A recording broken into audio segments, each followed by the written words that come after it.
নমস্কার বন্ধুরা, আপনারা দেখছেন ভারত রেশন। আপনাদের সঙ্গে রয়েছি আমি অমিত। বন্ধুরা, নির্লজ্জতার একটা সীমা থাকে। বর্তমানে পাকিস্তান ক্রিকেট টিম সেটা ক্রস করে গিয়েছে, আর এমন একটা জায়গায় পৌঁছে গিয়েছে।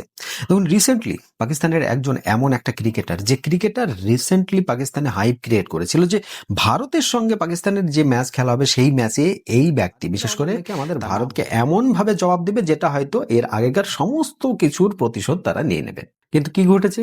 ঠিক তার উল্টোটা। গত যে পাকিস্তানের সঙ্গে ভারতের যে ম্যাচটা হয়েছিল সেই ম্যাচে পাকিস্তান এত খারাপভাবে হেরেছে, তারপরেও তারা সাংবাদিক সম্মেলনে এসে যেভাবে কথা বলছে তাতে মনে হচ্ছে যে তাদের দেশে এখন আর ট্যালেন্টের কোনো কদর নেই। তারা এখন কিভাবে দেশের মানুষকে ম্যানিপুলেট করবে, বিশেষ করে সেই মানুষকে বোঝাবে যে ভারতের সঙ্গে আমরা হেরেছি এই কারণে, শুধুমাত্র খেলার জন্য নয়। যেমন ধরুন, এর আগেও তাদের বিভিন্নবার এই বাহানা তারা দেখিয়েছে। এর আগে যখন ভারতে 2023 সালে ভারতে তারা খেলতে এসেছিল, তখন কি বলেছিল? যে আমাদের ঠিক মতো খাবার যোগান দিতে পারছে না ভারত সরকার, ভারতের বোর্ড আমাদেরকে খাবার দিচ্ছে না, আমাদের শরীরে পুষ্টি হচ্ছে না, যে কারণে আমরা খেলায় হেরে যাচ্ছি।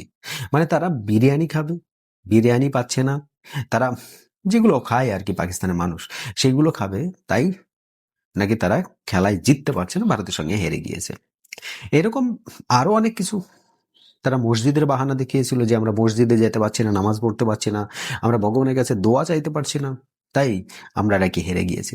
তো সেই রকম ভাবে আবার বলছিল কি, দুবাইয়ে যখন খেলাটা হলো তখন বলল যে ভারতকে একই ভেন্যুতে দেওয়া হয়েছে, তারা সেই অ্যাডভান্টেজ পাচ্ছে।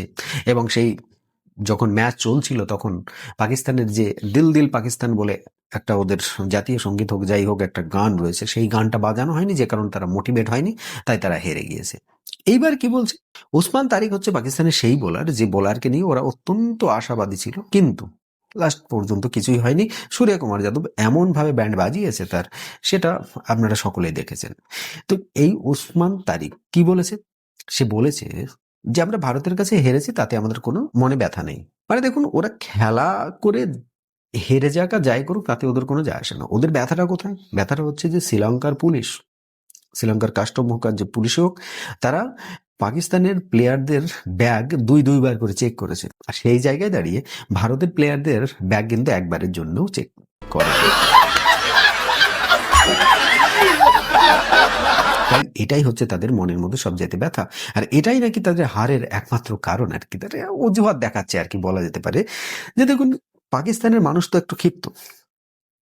পাকিস্তানে বেশ কিছু মানুষ রয়েছে, তারা এখন টিমের ওপর ক্ষিপ্ত, যে এই টিমকে উপযুক্ত জবাব দেওয়া উচিত। এর আগে মনে আছে আপনাদের যে ভারতের সঙ্গে হারার পর পাকিস্তান টিমকে দেশে ঢুকতে পর্যন্ত দেওয়া হয়েছিল না। তারা বিভিন্ন দেশে বিভিন্ন জায়গাতে অনেক কদিন কাটিয়ে তারপর কয়েকটা সিরিজ খেলে তারপর তারা দেশে গিয়েছিল।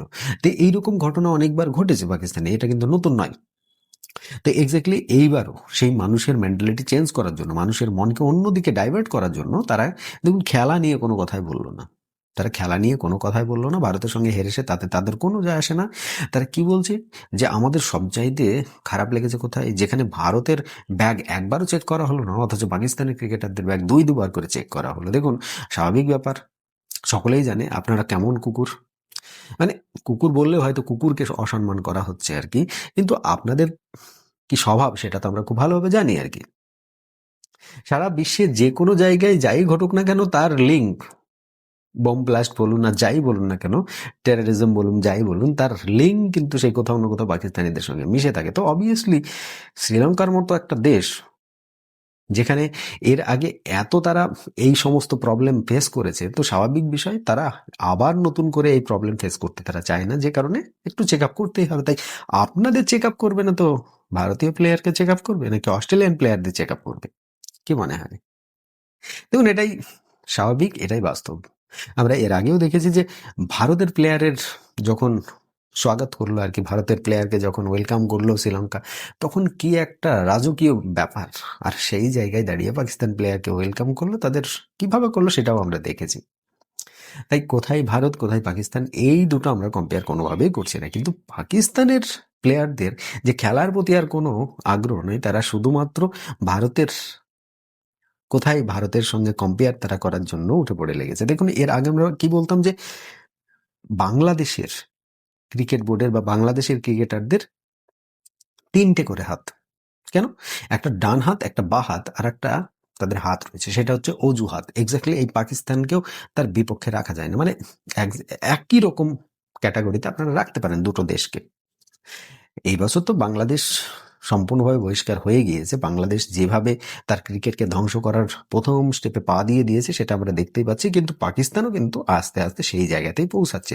দেখুন, এর আগে ওয়াসিম আকরাম, পাকিস্তানের ফরমার ক্রিকেটার, তারপর শোয়েব আক্তার যেভাবে পাকিস্তানের ক্রিকেট বোর্ড এবং পাকিস্তানের প্লেয়ারদেরকে ধুয়ে দিয়েছে, তাতে তারা দেখছে ক্রিকেট সম্বন্ধীয় কোনো যদি গল্প দেয় বা কোনো যদি কথা বলে সংবাদ সম্মেলনে, তাহলে যে তাদেরকে কিভাবে ধুয়ে দেবে এই সমস্ত সাবেক প্লেয়ারগুলো, সেটা তারা খুব ভালোভাবে বুঝতে পেরেছে। তাই কি তারা কিন্তু ক্রিকেট সম্পর্কে কোনো কথা না বলে তারা চেষ্টা করছে যে কোনো রকমভাবে পাকিস্তানের যে সাধারণ জনগণ রয়েছে তাদের মেন্টালিটিটা একটু অন্যদিকে ডাইভার্ট করে দেওয়া যায় কিনা। যেমন ধরুন বাংলাদেশের ক্রিকেট বোর্ড করলো আর কি।